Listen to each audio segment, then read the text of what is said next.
Les hommages se multiplient depuis l'annonce de la mort d'une icône de la télévision, Larry Hagman. Dans les années 80, Larry Hagman, star incontestée du soap-opéra, incarne l'archétype de l'affreux personnage. J.R. Ewing, celui qu'on adorait haïr. Il était au sommet. Mais derrière son personnage conservateur de magnat du pétrole se cache un hédoniste immodéré.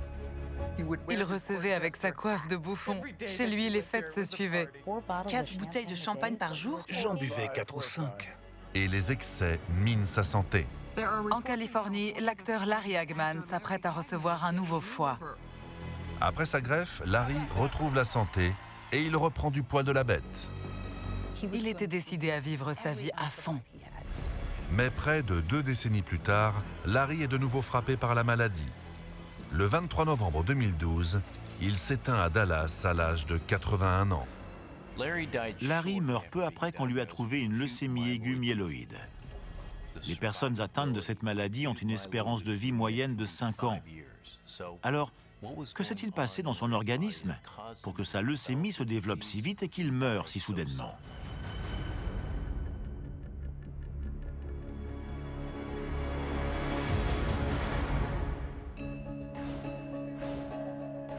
Le docteur Michael Hunter est un médecin légiste réputé dans le monde entier. Il a réalisé des milliers d'autopsies au cours de sa carrière. Depuis plus de 20 ans, il collabore avec les forces de l'ordre et les experts judiciaires pour élucider des cas de mort suspectes ou violentes, faisant ainsi toute la lumière sur les circonstances de ces décès. La cause de la mort de Larry est une leucémie aiguë myéloïde, un type de cancer du sang. J'ai ici son certificat de décès et des témoignages de ses amis et de ses proches. Je vais m'appuyer sur ces éléments pour comprendre pourquoi Larry Hagman est mort si vite après le diagnostic de sa maladie. Printemps 2011, Ojai en Californie, 19 mois avant la mort de Larry. 21 ans après le dernier épisode de Dallas, Larry reçoit le script d'une nouvelle version de la série. Cet immense succès télévisuel des années 80 va faire son retour et Larry s'est vu proposer d'incarner de nouveau son personnage le plus célèbre, J.R. Ewing. Il ne s'est pas fait prier pour reprendre son rôle, loin de là. Larry était tout à fait enchanté de revenir sur les plateaux de tournage. Il était aussi à l'aise dans le costume de J.R. que lorsqu'il était lui-même. Mais la joie de retrouver J.R. est teintée de tristesse. Madge, l'épouse de Larry depuis 58 ans, a été déclarée atteinte de la maladie d'Alzheimer en 2007 et son état s'est depuis détérioré. Avec Alzheimer, des personnes abruptes peuvent devenir très douces, tandis que d'autres, qui étaient fortes mentalement, se mettent à frapper, à cracher et à jurer. Ça a été le cas de ma mère. D'abord opposé à l'idée de se faire aider, Larry a récemment mis en vente leur propriété de 17 hectares à Ojai pour financer le placement de sa femme dans une unité de soins spécialisée. Mon père était très affecté de ne plus avoir à ses côtés celle qui avait partagé sa vie. Et c'est justement durant cette période que l'idée de relancer la série Dallas a commencé à voir le jour. Et ça ne pouvait pas mieux tomber. Pour un homme de 80 ans, un rôle principal dans une série télé peut s'avérer physiquement éprouvant. Mais l'envie que manifestait Larry de reprendre le travail suggère qu'il était motivé et apte à relever ce défi. Alors, que s'est-il passé? Larry Martin Hagman naît le 21 septembre 1931 à Fort Worth, au Texas. Son père, Benjamin Jackson Hagman, est avocat et sa mère, Mary Martin, est à 17 ans une actrice en devenir. Les parents de Larry divorcent lorsqu'il a 5 ans. Sa mère part pour New York où elle se remarie et fait sensation à Broadway, s'attirant une gloire internationale dans le rôle de Peter Pan. Mais la soif de succès de Mary a un prix. Sa célébrité était telle qu'elle n'avait pas de temps à consacrer à Larry. Pour lui, ça n'a sans doute pas été facile de connaître une telle enfance. Larry est élevé jusqu'à l'âge de 12 ans par sa grand-mère maternelle, Juanita. Mais il ne va pas tarder à rejoindre sa mère à Broadway. Je n'ai voulu être acteur que vers 17 ans, quand j'ai appelé ma mère pour le lui annoncer. Larry monte sur les planches dès 1951 à New York et à Londres, avant d'enchaîner les rôles à la télévision et au cinéma. Mais sa chance arrive en 1964, lorsqu'il décroche un rôle dans la sitcom Ginny de mes rêves. Il était si charmant et séduisant dans cette série. Larry incarne l'astronaute Tony Nelson aux côtés de Barbara Eden dans le rôle de la belle Ginny. Larry était un acteur hors pair. Son alchimie avec Barbara était totale. Ginny de mes rêves est un succès et restera 5 saisons à l'écran. Mais après la fin de la série, renouer avec une telle réussite sera d'abord difficile. Larry Hagman et ses amis s'attaquant au blob avec des fourches. Larry accepte des rôles alimentaires et s'essaie à la mise en scène. Attention au blob. Mais sa persévérance s'avère payante. En 1976, Larry reçoit un script qui deviendra son passeport pour la gloire. Maman lisait toujours les scripts avec papa. Et ils en avaient chacun un quand elle lui a dit « Larry, c'est le personnage de Texan que tu attendais. » Le magnat du pétrole J.R. Ewing, incarné par Larry dans Dallas, sera le rôle emblématique de sa carrière. Son alliance unique de charme et de malice fonctionne à merveille. Le script disait « J.R. lance un regard noir à son rival pour lui faire comprendre qu'il a le dessus. » Mais dans la scène, mon père souriait. J.R. était capable de dire les pires atrocités. On n'en revenait jamais qu'il puisse être aussi méchant. Dallas restera associé à l'un des plus grands moments de suspense audiovisuel. Dans 57 pays différents, 350 millions de personnes sont devant leur écran pour savoir qui a tiré sur J.R. Larry devient dès lors l'une des stars de la télévision les plus célèbres de son temps. Le succès qu'a rencontré Dallas dans le monde entier a été une surprise pour nous tous. Ça a changé la vie de tous ceux qui faisaient partie de cette aventure. Ça n'a pas été trop dur d'être confondu avec J.R. Quand les gens commenceront à marquer un temps d'arrêt avant de me reconnaître, j'aurai du souci à me faire. Des études suggèrent que le développement de cancers tels que la leucémie peuvent avoir pour origine un déficit immunitaire. Le système immunitaire est très efficace pour identifier et écarter les cellules altérées ou étrangères.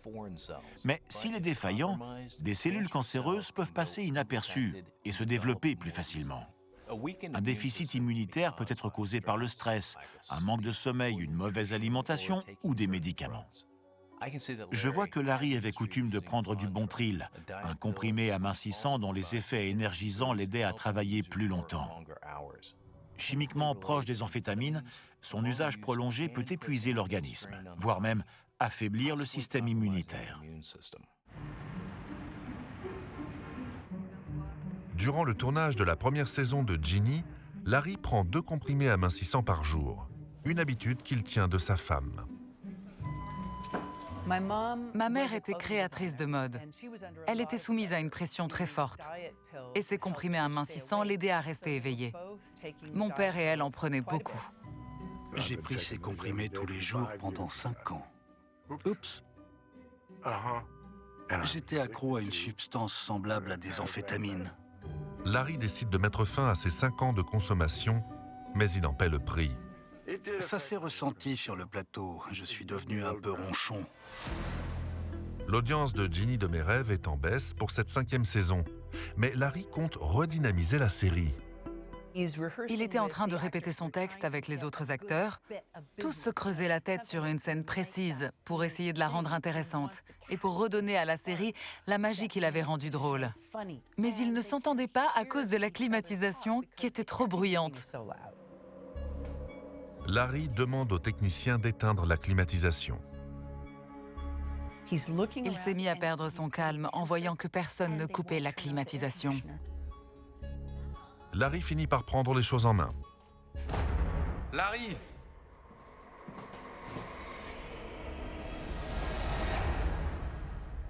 Il a sectionné un fil électrique qu'il pensait être raccordé à la climatisation, sauf qu'il s'agissait en réalité du câble d'alimentation de l'ensemble du plateau de tournage. Mais ce n'est pas une crise de manque causée par le Bontril qui a déclenché son accès de colère. c'est son envie de réussir. Je me suis battu comme un lion pour avoir de bons scripts. Et quand je les ai eus, j'ai continué à me battre envers et contre tout. Je n'ai pas su m'arrêter. Mon père a compris qu'il était allé trop loin. Son ambition et ses espoirs pour la série avaient viré à l'obsession. Larry a, semble-t-il, cessé de prendre du Bontril en 1966, soit près de 4 ans avant l'incident survenu sur le plateau de Ginny de mes rêves. Rien n'indique qu'il en ait ensuite repris, donc il est improbable que cette substance ait pu entraîner un déficit immunitaire plus tard dans sa vie. Mais il y a une habitude que j'étudie toujours chez les individus atteints de cancer, la cigarette. Première cause évitable de cancer dans le monde, le tabac est associé au cancer du poumon, de la bouche et de la gorge. La fumée de cigarette contient aussi du benzène, une substance pouvant entraîner des leucémies. Et avec une consommation de 2 paquets par jour, Larry était un gros fumeur, une habitude qu'il avait depuis l'âge de 14 ans. En 1944, à la mort de sa grand-mère bien-aimée Juanita, Larry part vivre avec sa mère, l'actrice Marie Martin, son beau-père Richard Hallyday et leur fille Heather. Ma grand-mère avait épousé un homme dont elle était le centre d'intérêt exclusif. Richard avait fait d'elle la star qu'elle était devenue. Et il n'avait aucune envie d'avoir son fils dans les parages. Larry ne tarde pas à être envoyé en pension. Loin de sa famille, il profite de cette nouvelle liberté. Il faut se remettre dans le contexte des années 40. À l'époque, personne ne savait que les cigarettes étaient mauvaises pour la santé. Mais cette habitude naissante va porter préjudice à Larry. Mon père était très ami au lycée avec un certain Roger Phillips. Un jour, ils étaient tous les deux en train de fumer à la fenêtre quand Roger a jeté sa cigarette par la fenêtre. Mais dehors, il y avait des chiffons graisseux et le toit a pris feu. Ils ont entendu les pas du surveillant du dortoir dans le couloir. Mon père savait que Roger aurait des problèmes sérieux avec sa famille. Il a cogité à toute vitesse pour évaluer les options qui se présentaient et il s'est dit qu'il pouvait se permettre de porter le chapeau. Il s'est donc accusé du départ de feu. C'est Roger qui a raconté cette histoire en pleurs aux funérailles de mon père. Larry se fait exclure de la Woodstock Country School, mais son amitié avec Roger Phillips durera jusqu'à la fin de sa vie. Je vois que Larry a continué à fumer pendant près de 2 décennies, jusqu'à ce qu'il renonce à la cigarette en 1963 à l'âge de 32 ans. Ensuite, il s'est clairement exprimé sur les dangers du tabac pour la santé. Voici 3 mensonges éhontés. Fumer relax, fumer sexy, et je n'aurai pas de cancer du poumon. Avec ça, on vous ment. Les statistiques suggèrent qu'arrêter la cigarette avant 40 ans réduirait de 90% le risque de mort prématurée. Les conséquences négatives du tabac étaient vraisemblablement devenues négligeables à la fin de la vie de Larry. Mais je sais aussi qu'il a remplacé la cigarette par la consommation d'une autre substance, la marijuana. En 1966, Larry s'installe à Los Angeles et achète une maison en bord de mer à Malibu Colony. C'est très vite un haut lieu d'amusement.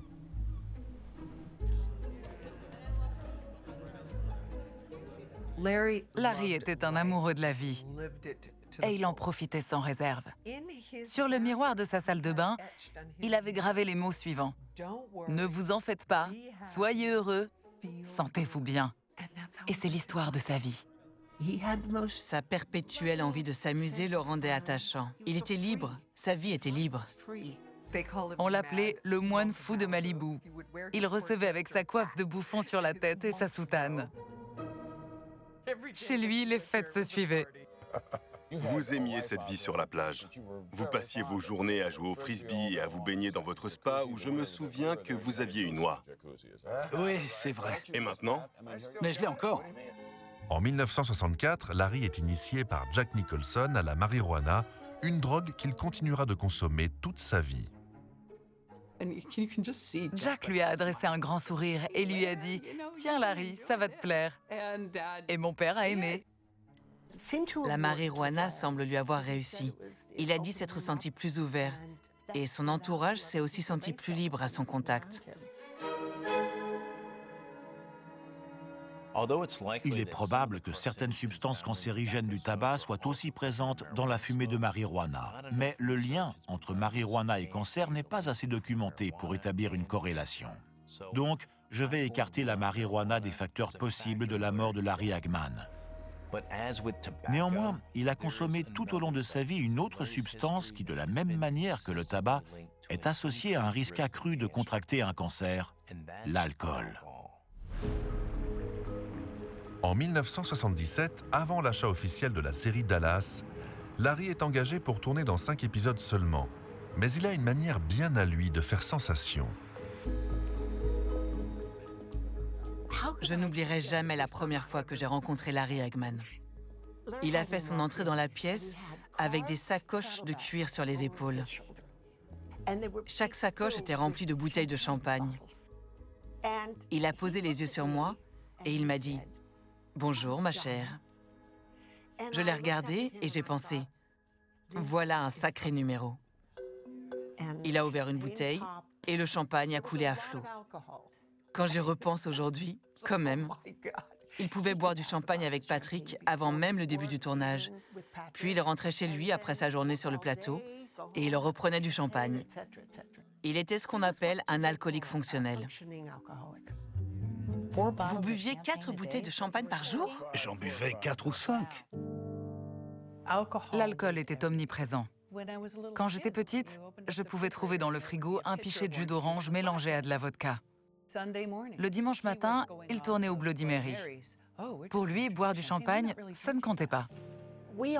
On se demandait tous combien de temps son histoire d'amour avec le champagne allait durer. Personne ne peut mener ce style de vie pendant longtemps. Le 3 juin 1992, alors qu'il buvait depuis près de 5 décennies, Larry a été déclaré atteint de cirrhose du foie. La cirrhose est le résultat à long terme d'une dégradation continue du foie. Elle se traduit par l'apparition d'une fibrose et de nodules qui ne permettent plus au foie de fonctionner normalement et sont susceptibles de conduire à une défaillance hépatique. Les personnes atteintes de cirrhose présentent un risque accru de cancer du foie. Et je vois que 3 ans seulement après son diagnostic, Larry a fait une biopsie révélant la présence d'une tumeur maligne au foie. Larry est inscrit sur une liste de 5000 patients en attente d'un foie sain. Moins de 5 semaines plus tard, il est sélectionné pour une greffe. En Californie, l'acteur Larry Hagman s'apprête à recevoir un nouveau foie qui a été acheminé par hélicoptère durant la nuit jusqu'à l'hôpital Cedars-Sinai de Los Angeles. Larry a 33 minutes pour rejoindre l'hôpital de Los Angeles où il est conduit en hélicoptère depuis sa propriété d'Ojai.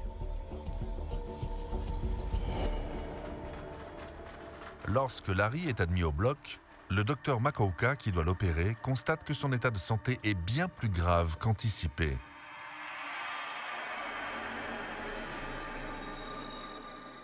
J'ai été surpris de voir que la cirrhose en était rendue à un stade bien plus avancé que prévu.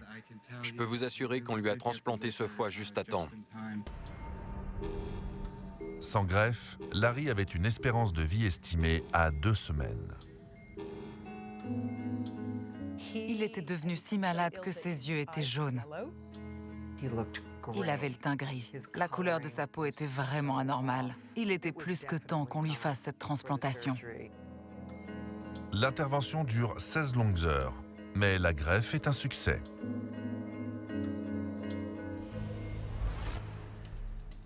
Après son opération, Larry a été autorisé à rentrer chez lui et on lui a prescrit des immunosuppresseurs à vie. Le système immunitaire pourrait identifier le nouveau foie comme un corps étranger à combattre. Les immunosuppresseurs réduisent donc l'agressivité de la réponse immunitaire et évitent le rejet de la greffe. À la suite de sa transplantation, Larry est résolu à retrouver la santé. Quand Larry est venu me voir, il venait de subir sa greffe de foie. On a discuté des changements qu'il devait apporter à son alimentation. Plus d'alcool, plus de sucre et des exercices physiques qui seraient le plus adaptés à son état. Après sa greffe de foie, Mon père s'est armé de bonnes résolutions. Il était décidé à vivre sa vie à fond. Il s'est attelé à la tâche avec détermination. Quand on s'investit dans un projet et qu'on obtient très vite des résultats, c'est d'autant plus motivant. Vous voilà en bonne santé. Oui, et on m'y a beaucoup aidé. Je dois une fière chandelle au donneur et je veux inciter tout le monde à faire don de ses organes. En passant parmi vous tous qui êtes réunis ici aujourd'hui, j'ai vu les cicatrices des combats que nous avons livrés. Et voici la mienne. Pas mal, non? Le sigle de Mercedes. Ma santé est bonne à présent, et même encore meilleure qu'avant car je ne bois plus.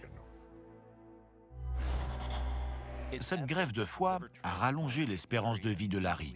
Mais elle a eu aussi un impact négatif sur sa santé, puisqu'il a dû prendre à vie des immunosuppresseurs pour empêcher son organisme de rejeter ce nouvel organe.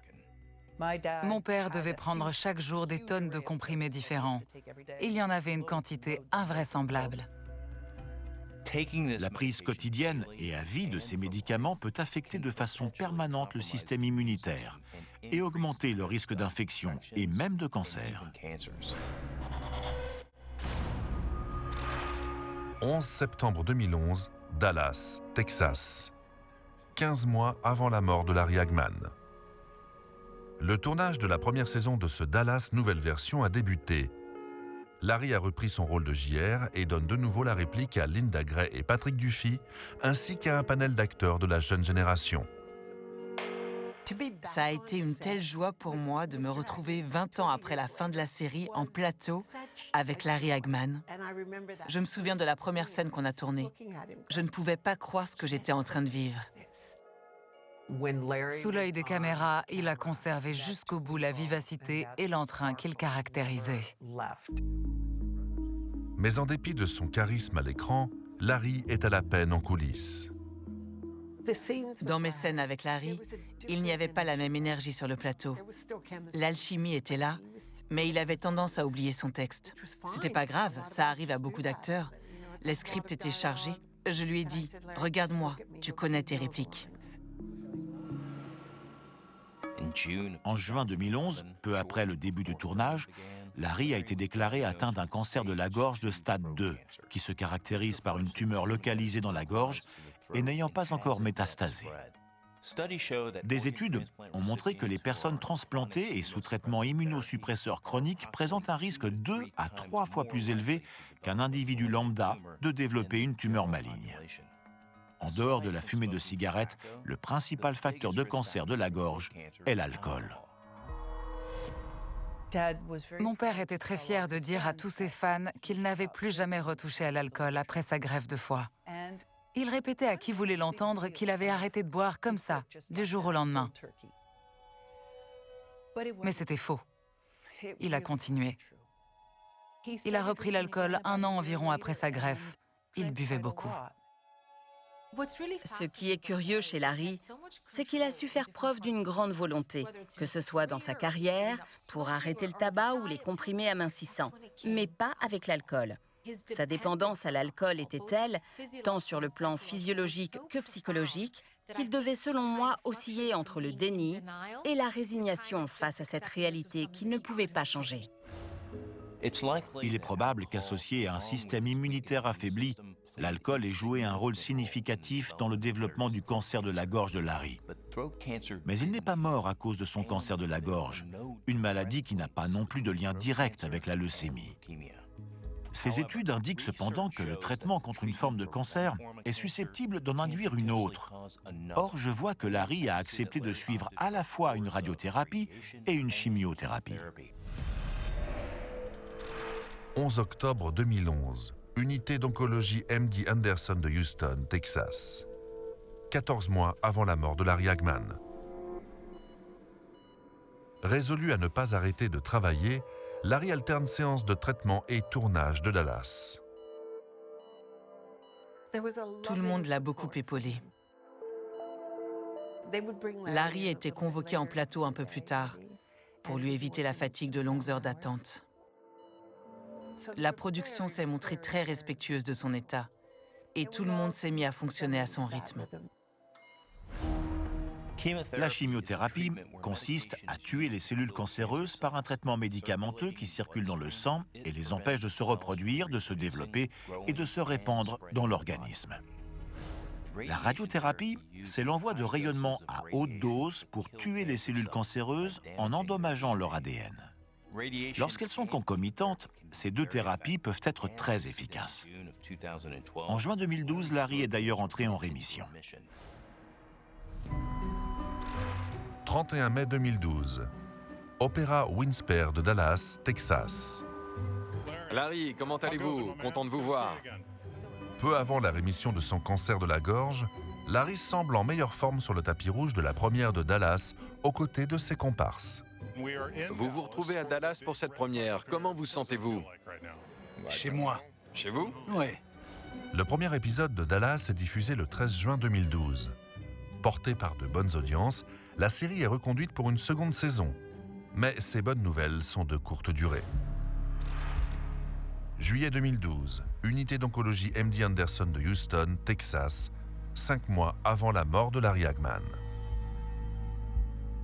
Un mois après sa rémission, on lui fait part d'un autre diagnostic.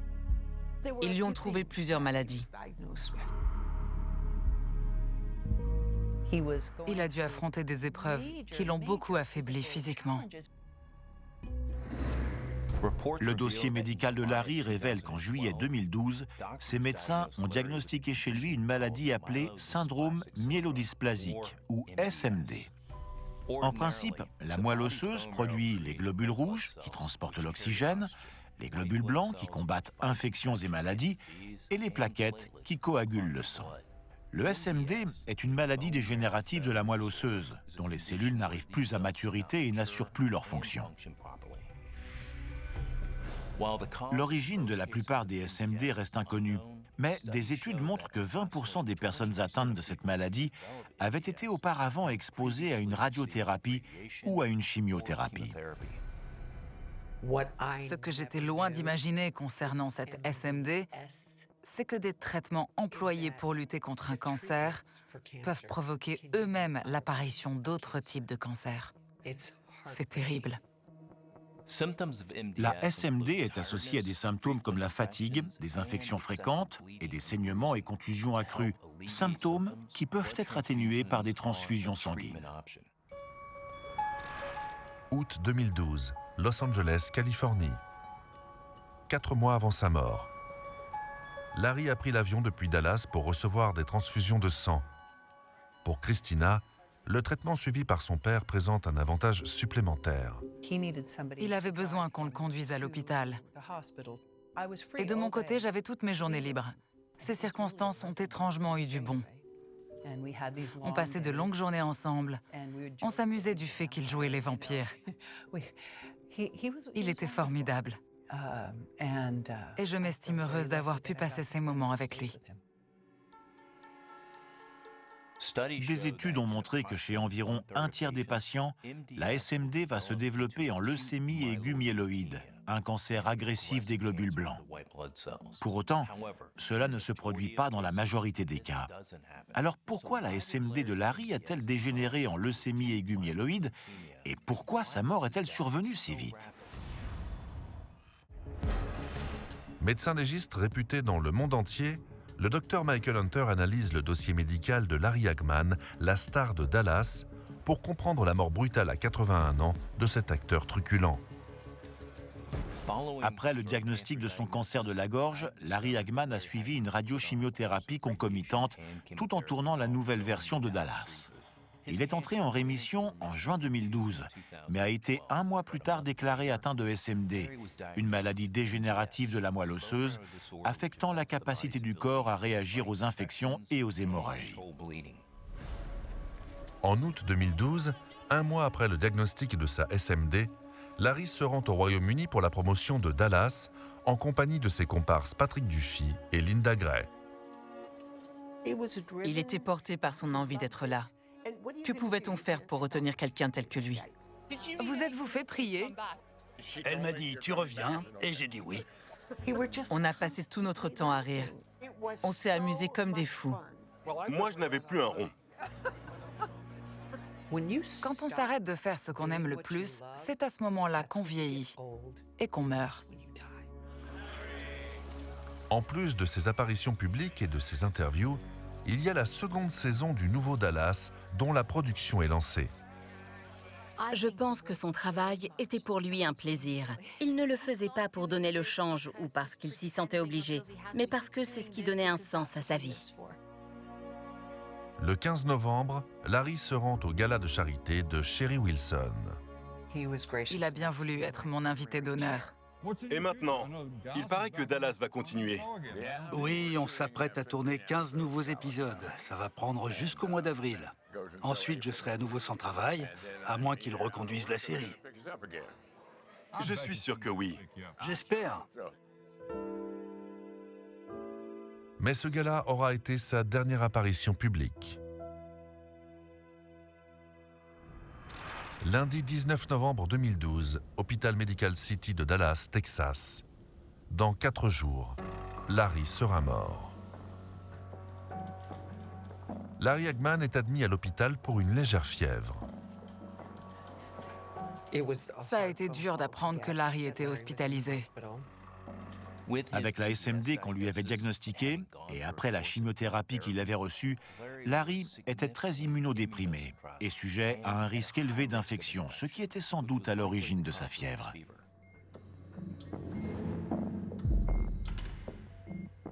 J'ai décidé de ne pas me résigner à sa mort. Je me suis convaincue qu'il allait s'en sortir une fois de plus, comme il l'avait toujours fait. Mercredi 21 novembre 2012. 2 jours avant sa mort, Larry est toujours à l'hôpital. Linda Gray et Patrick Duffy viennent lui rendre visite.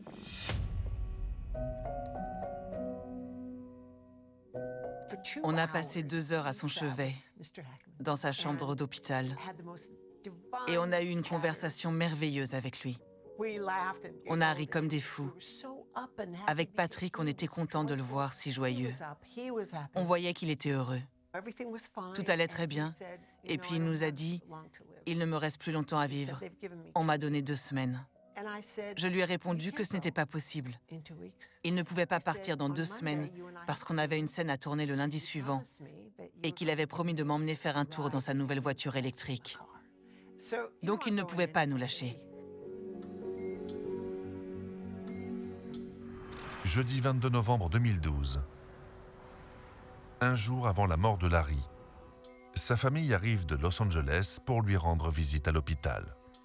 Il a prévu de faire un pique-nique de Thanksgiving avec eux à South Fork Ranch et espère que les médecins le laisseront sortir. On est tous allés à Dallas, ses petites filles, son fils et moi. On était persuadés qu'il passerait Thanksgiving avec nous. À sa demande, Larry voit tour à tour chacune de ses 5 petites filles. Elles ont toutes passé un moment seul à seul avec leur grand-père. Je n'ai aucune idée de ce qu'ils se sont dit. Mais il est maintenant clair que Larry n'est pas en état de quitter l'hôpital. Il insiste pour que sa famille fasse le pique-nique sans lui. Ensuite, on est parti célébrer Thanksgiving. On s'est tous dit qu'il allait réussir à s'en remettre.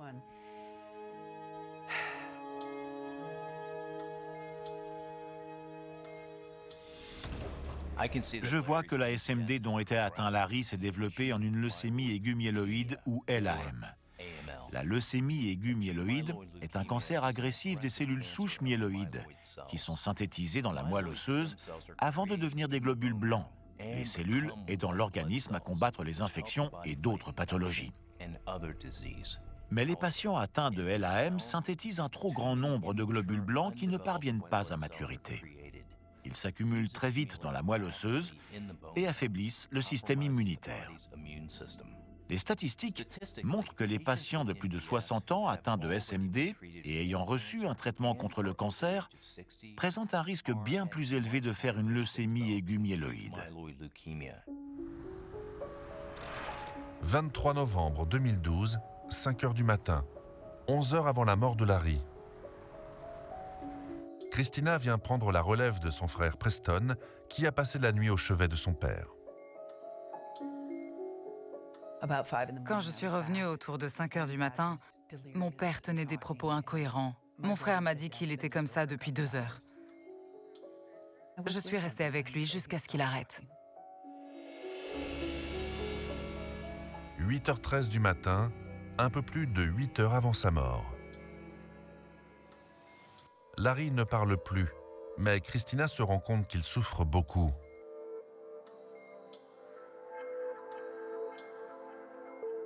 Le médecin arrive dans la chambre de Larry et après une auscultation rapide, ordonne l'administration immédiate d'une dose de morphine.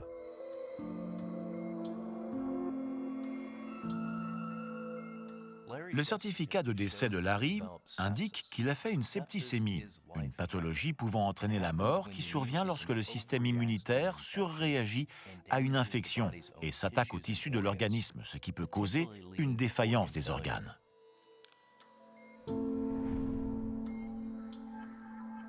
On m'a appelé vendredi matin à 9 h pour me dire d'aller à l'hôpital parce qu'il était dans le coma. Je ne comprenais pas ce qu'il s'était passé. On l'avait vu le mercredi. Il allait bien. 11h35 du matin. Quand on est arrivé à l'hôpital, il était dans le coma.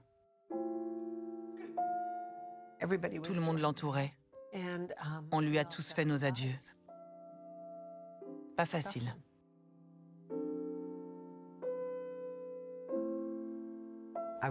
Je suis contente que Patrick et Linda aient été là, qu'il ait été entouré non seulement de sa famille, mais aussi de ses amis. –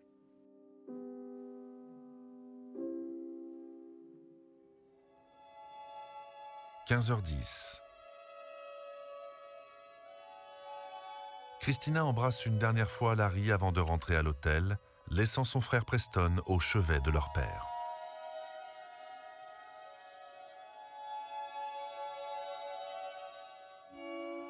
16h20.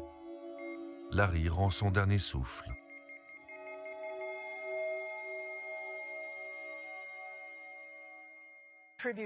Les hommages se multiplient depuis l'annonce de la mort d'une icône de la télévision, Larry Hagman. On est resté très fiers d'avoir été présents ce jour-là. Je pense qu'il avait tout organisé de telle manière que sa famille entière soit réunie. Ses enfants, ses petits-enfants, Patrick et moi, tout le monde était là. Un vrai coup de maître. J'étais chez moi quand j'ai reçu l'appel. Je suis sortie dans le jardin et je me suis assise, sous les arbres, entourée de nature, et j'ai pleuré. La famille de Larry organise 2 services funéraires privés, l'un en Californie, l'autre à Dallas. En souvenir de son personnage le plus emblématique, ses cendres sont dispersées à South Fork Ranch. À partir de déclarations et de témoignages de ses proches et de Larry lui-même, le Dr Hunter trouve de nouvelles informations en rapport avec son enquête. J'ai découvert que Larry et son voisinage s'étaient mobilisés pour faire entendre leurs inquiétudes concernant ce qu'ils estimaient être de hauts niveaux de rayonnement aux alentours de leur domicile à Ojai. Il a été démontré qu'une forte exposition au rayonnement augmentait la probabilité de développer une leucémie aiguë myéloïde. Il faut que j'en sache plus. Au début des années 90, Larry et Madge quittent Malibu pour leur nouvelle demeure à Ojai, Californie. À la suite de son déménagement, Larry apprend que l'agence météorologique américaine érige une tour de 30 mètres de haut à moins de 100 mètres de sa propriété. La tour émet des rayonnements micro-ondes que Larry juge à l'origine de problèmes de santé. Larry m'a dit que ses animaux tombaient malades. Il a dit « Je suis sûr que ça vient de ces tours. Ce sont leurs ondes qui les rendent malades. » Larry poursuit en justice l'agence météorologique, mais les preuves des effets délétères des rayonnements des tours sont jugées insuffisantes, certains experts les comparant à ceux émis par les fours micro-ondes et les rasoirs électriques. Il s'est longtemps battu pour cette cause, sans succès. La justice déclare les tours sans danger, un dur revers pour l'écologiste qu'est Larry. Larry faisait preuve d'une extraordinaire véhémence quant à la protection de l'environnement. Tous ses véhicules étaient électriques, sa voiture, ses vélos, tout dans sa vie devait être écologique. C'est un sujet qui lui tenait beaucoup à cœur. Je ne crois pas que les tours installées par l'agence météo aient eu quoi que ce soit à voir avec le décès de Larry. Les causes ayant conduit à sa mort sont établies. Le Dr Hunter sait désormais pourquoi Larry Hagman est mort. Larry a longtemps abusé de la boisson et au bout de près de 5 décennies d'alcoolisme, il a développé une cirrhose suivie d'une tumeur maligne au foie, ce qui l'a obligé à se faire greffer un nouveau foie.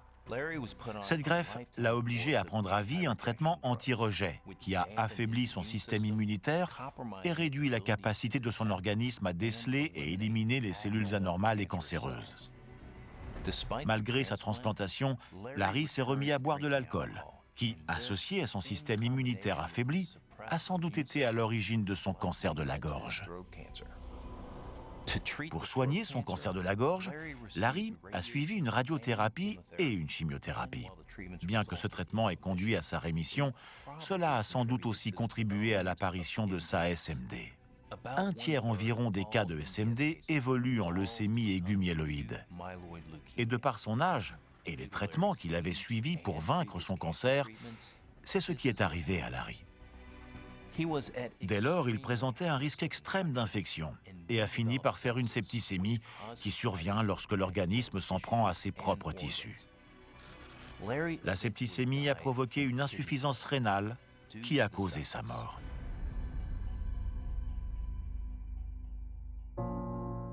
Paradoxalement, les traitements suivis par Larry, la greffe pour remplacer son foie malade et la radiochimiothérapie concomitante pour son cancer de la gorge ont fait apparaître d'autres pathologies mortelles.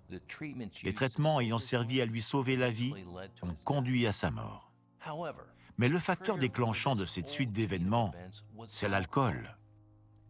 Si Larry était resté sobre, peut-être serait-il encore vivant aujourd'hui. Le 11 mars 2013, la série Dallas fait ses adieux à J.R. Ewing à travers un épisode chargé d'émotions intitulé « Le chef-d'œuvre de J.R. ». C'est l'occasion pour Linda et les autres acteurs de dire au revoir à Larry et aux personnages auxquels il reste associé. Cet épisode a été dur à tourner. Mais il fallait le faire. Il fallait écrire cette dernière page pour l'offrir à tous les fans qui l'avaient suivi toutes ces années. On pourrait passer des heures à parler de ce qu'on a vécu avec lui, de nos embrassades. Larry était un véritable ami. C'était un être humain admirable et merveilleusement fascinant. Il était extraordinaire et j'ai eu la chance de compter parmi ses amis.